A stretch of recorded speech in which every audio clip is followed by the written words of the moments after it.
Hello friends, আমি জয়া।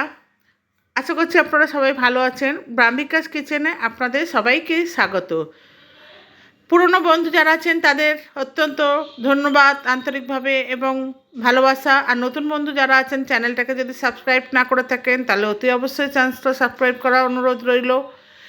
আমি এখানে দুয়াটি লাল শাক নিয়েছি। লাল শাকটাকে ভালোভাবে কেটে কুচিয়ে নিয়েছি এবং ধুয়ে নিয়েছি। এবার আমি এখানে একটা পেঁয়াজ নিয়েছি, পেঁয়াজটাকে ভালোভাবে চপ করে নিচ্ছি একদম মিহি করে।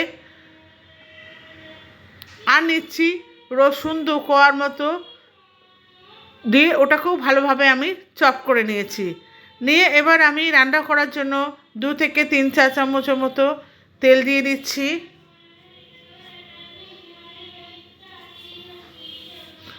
তেলটা গরম হয়ে গেলে আমি এবার এর মধ্যে দিয়ে দেবো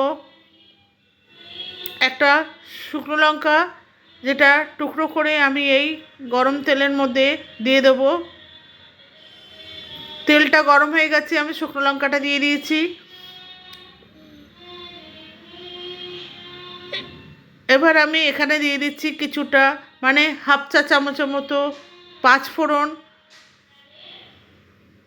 পাঁচফোড়নটা দিলে কি হয়, এর মধ্যে একটা গন্ধ, যে পাঁচফোড়নে সেই গন্ধটা শাকের মধ্যে থাকে।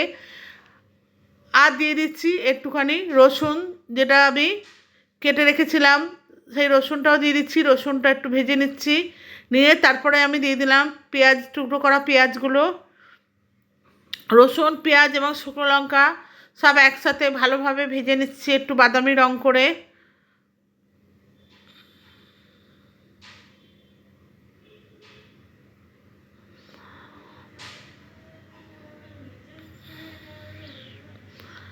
ভালো করে ভেজে নিচ্ছি। নতুন বন্ধু যারা আছেন তাদের কাছে অনুরোধ, আমার চ্যানেলটাকে সাবস্ক্রাইব করবেন এবং পাশে থাকা বেল আইকনটা অতি অবশ্যই প্রেস করবেন। এবার আমি ভাজা হয়ে গেছে লাল শাকগুলোকে আমি আস্তে আস্তে দিয়ে দিচ্ছি। আর ভিডিওটা যদি ভালো লাগে তাহলে অতি অবশ্যই শেয়ার কমেন্টস করবেন। হাফ চামচের মতো হলুদ গুঁড়ো দিয়ে দিয়েছি, আর স্বাদ মতো লবণ দিয়ে দিচ্ছি। দিয়ে এবার এগুলোকে একটু ভালোভাবে নেড়ে দেবো। নতুন বন্ধুদের কাছে অনুরোধ যে বেল আইকনটা প্রেস করবেন, তার কারণ আমি যখন কোনো নতুন ভিডিও আপলোড করব সবার প্রথম যেন আপনাদের কাছে যায়। আপনাদের কাছে এটুকুনি আশা করতে পারি যে আপনারা ভিডিওটা অ্যাটলিস্ট হাফ অন্তত দেখুন, আর এই হাফ দেখার অনুরোধ রয়েছে। এবং আমার চ্যানেলটাকে সাবস্ক্রাইব করে আমার পাশে থাকুন। নতুন বন্ধুরা এতদিন যেভাবে আমায় সাপোর্ট করেছেন সেইভাবেই সাপোর্ট করবেন। আমি এবার শাকটাকে ঢাকনা দিয়ে ভালো করে একটুখানি মজিয়ে নিয়েছি, ওটা একটু মজে গেছে। দিয়ে এবার আমি ভালোভাবে নেড়ে নিচ্ছি। এই শাক রান্না করতে বেশি টাইম লাগে না, ঢাকনা দিয়ে দিলে একটু তাড়াতাড়ি রান্না হয়ে যায়। ভালোভাবে নেড়ে চেড়ে আমি এরপরে রান্না করছি এভাবেই। মোটামুটি শাকটা হয়ে এসছে। আমি এবারে এর উপর থেকে একটুখানি চিনি স্বাদটাকে অ্যাড করে দিলাম, যাতে স্বাদটা একটু বেড়ে যায়।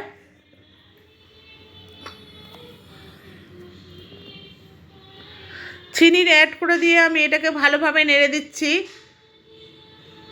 শাকে একটু মিষ্টি দিলে সবসময় একটা টেস্ট হয়, কিন্তু যারা সুগার থাকে তারা তো খায় না চিনি, সুতরাং চিনিটাকে আপনারা স্কিপও করতে পারেন। কিন্তু যেহেতু শাকে একটু মিষ্টি দিলে ভালো লাগে খেতে।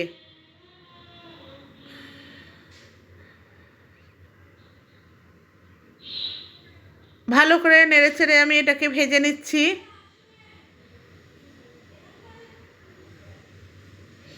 আপনারা কমেন্ট বক্সে জানাবেন যে সুগার দেওয়া উচিত কি উচিত না, মানে চিনি কি শাকে চলে কি চলে না।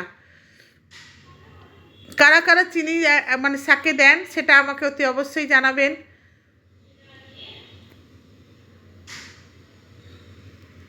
এইভাবে আমি নেড়ে চেড়ে পুরো শাকটাকে ভেজে নিচ্ছি। শাকটা পুরো ভাজা হয়ে গেছে। এবার আমি একটা পাত্র নিয়ে নিচ্ছি, সেখানে আমি শাক পরিবেশনের জন্য শাকটাকে তুলে নিচ্ছি। শাকটা আমার পুরো হয়ে গেছে রান্না করা, লাল শাক ভাজা। এইভাবে লাল শাক ভাজা করে দেখবেন, গরম ভাতের সাথে অতি সুস্বাদু একটা খাবার, খেতে খুব ভালো লাগে। আর আমাদের বাঙালিদের ঘরে দুপুরবেলা শাকের সাথে ভাতটা একটু বেশি চল, মানে এটা নিয়ম আছে, শাকের সাথে ভাতের সাথে শাক ভাজা। শাকটা আমার তৈরি হয়ে গেছে। বন্ধুরা, যদি ভিডিওটা ভালো লাগে তাহলে অতি অবশ্যই শেয়ার কমেন্টস করে আমার পাশে থাকবেন। আর নতুন বন্ধুদের কিছু বলারই নেই, তাদের আমি আন্তরিকভাবে ধন্যবাদ জানাচ্ছি এবং ভিডিওটা শেষ পর্যন্ত দেখার জন্যও ধন্যবাদ জানাচ্ছি।